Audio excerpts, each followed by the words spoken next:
बिस्मिल्लाहिर्रहमानिर्रहीम अस्सलाम वालेकुम रहमतुल्लाह। शहबाज शरीफ के ऊपर जो खतरात के बादल मंडला रहे हैं उसको सामने रखते हुए शहबाज शरीफ ने आखिरकार मदद के लिए बहुत सारे दरवाज़ों के ऊपर गया। दरबदर होने के बाद शहबाज शरीफ को आखिरकार रायवन के अंदर नवाज शरीफ के साथ मुलाकात करनी पड़ी। और नवाज शरीफ के साथ जो मुलाकात हुई है रायवन के अंदर, ये पहले तो 1 to 1 मुलाकात हुई। एक मुलाकात, ये बहुत बड़ी मुलाकात हुई है और इसकी तस्वीर भी जो जारी की गई है, वीडियो जारी की गई है, उसके अंदर शहबाज शरीफ की बॉडी लैंग्वेज और जो नवाज शरीफ की बॉडी लैंग्वेज है बड़ा कुछ बता रही है। सोर्सेस ने भी कुछ अपनी खबरें सामने रखी हैं, वो भी आपको बताते हैं, लेकिन जो बॉडी लैंग्वेज है वो इट्सेल्फ बहुत कुछ बता रही है। अब आप ज़रा तसव्वुर करें कि कितनी बुरी तरह से ये फंस चुके हैं और इनकी हालत ये है कि अब दोनों भाई आपस में बैठ गए हैं। जब भी ये दोनों की मुलाकात होती है, आपस में बैठते हैं, तो फिर बड़ा ही क्रिटिकल इशू असल में दरपेश होता है। अदरवाइज से ये दोनों को मुलाकात करने की ज़रूरत नहीं पड़ती। तब कोई ना कोई नेशनल लेवल के ऊपर, इंटरनेशनल लेवल के ऊपर कोई बड़ी डेवलपमेंट होती है, ख़ास तौर पर इस्टेब्लिशमेंट से रिलेटेड, और गवर्नमेंट को जब कोई ख़तरा लाहक होता है उस वक्त ये बड़ी मुलाकात होती है। ये मुलाकात हुई 1 to 1 नवाज शरीफ शहबाज शरीफ की, और बाद में मरीम नवाज़ की भी मुलाकात हुई। अब ये जो मुलाकात हुई है इसके अंदर बहुत सारी चीज़ें डिस्कस की गई हैं और जो सोर्सेस ने कन्फर्म किया है उसके अंदर ना सिर्फ हुकूमत को लाहक ख़तरात के मतलब, पीपल्स पार्टी की धमकियों के मतलब, इस्टेब्लिशमेंट के रवैये के मतलब, गवर्नमेंट के ऊपर होने वाली तनकीद के मतलब जो कि मीडिया के अंदर की जा रही है, कारकर्दगी के मतलब, 4-5 बड़े इशूज़ के ऊपर बात की गई। और ये बड़ी तवील एक मुलाकात हुई, 3-4 घंटे की। खाना भी चला, वहाँ पर ब्रेक भी हुई, मुलाकात हुई, तो इसके अंदर बड़ी डिटेल के साथ डिस्कशन हुई है। शहबाज शरीफ को जो सबसे बड़े ख़तरात का सामना है, पहले आप उनको समझें, क्योंकि ये समझना बड़ा ज़रूरी है।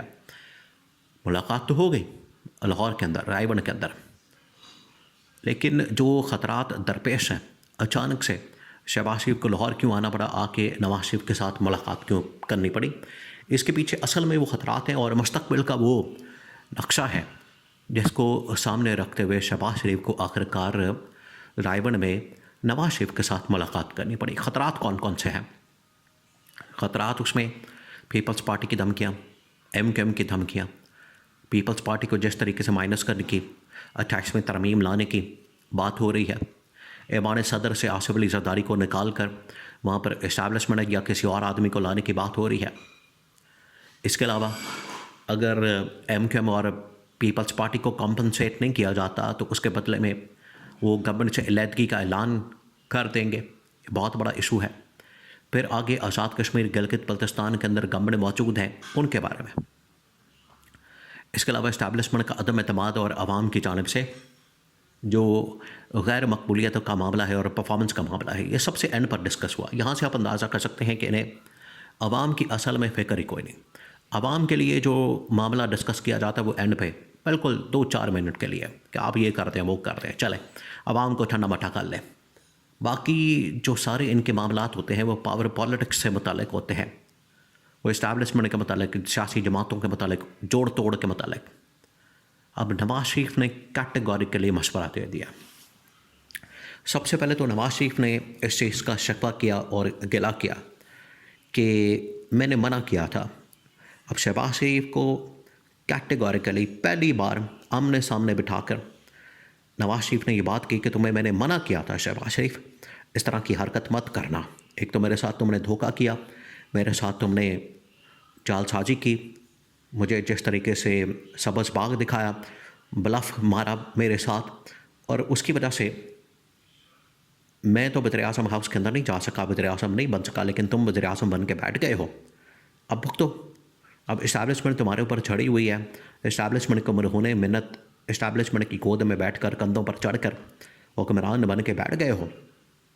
पल्ले तुम्हारे कुछ है नहीं, टगे का इख्तियार नहीं है तुम्हारे पास, ना कोई पावर है, ना कोई अथॉरिटी है, और ऐसे ही बस तुम्हें नुमाइशी एक वज़ीर आज़म के तौर पर रखा हुआ है, जबकि फ़ैसले कहीं और होते हैं।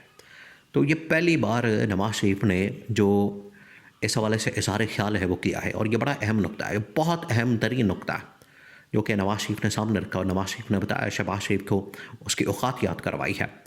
देखिए, आजकल शहबाज शरीफ की बहुत ही बुरी हालत है, बहुत बुरे दिन चल रहे हैं, सितारे गर्दिश में हैं।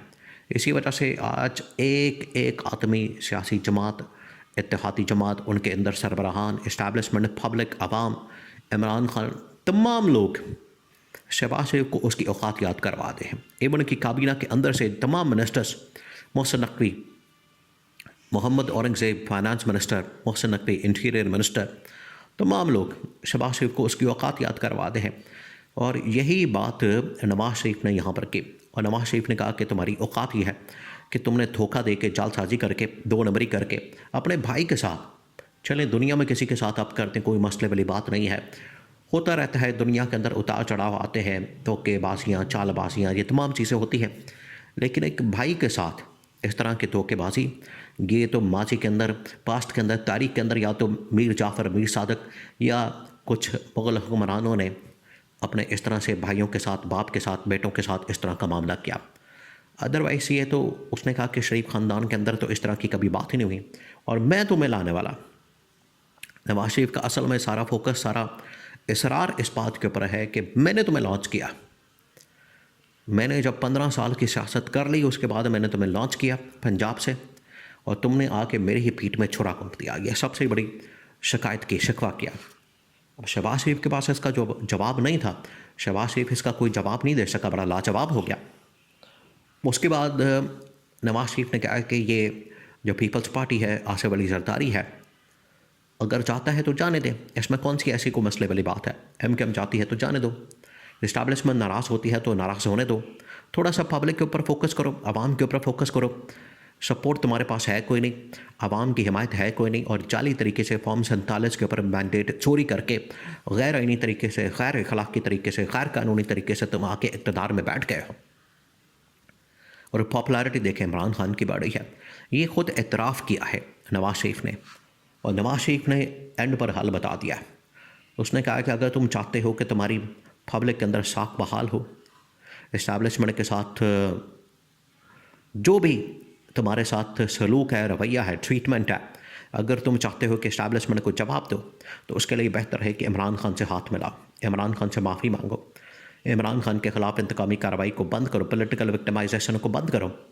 ये वो रास्ता है जिसके ज़रिए से तुम बड़ी आसानी के साथ पब्लिक के अंदर, आवाम के अंदर, लोगों के अंदर, गवर्नमेंट के अंदर अपनी पोजीशन को मजबूत कर सकते हो। तो यही वो रास्ता नवाज शरीफ ने सजेस्ट किया कि जाओ और इमरान खान से माफ़ी मांगो। माफ़ी मांगने की सूरत में इमरान खान हो सकता है कि तुम्हारे ऊपर रहम करे, इमरान खान तुम्हें माफ़ कर दे, और उससे तुम्हारी इमेज और तुम्हारी साख बेहतर हो सकती है।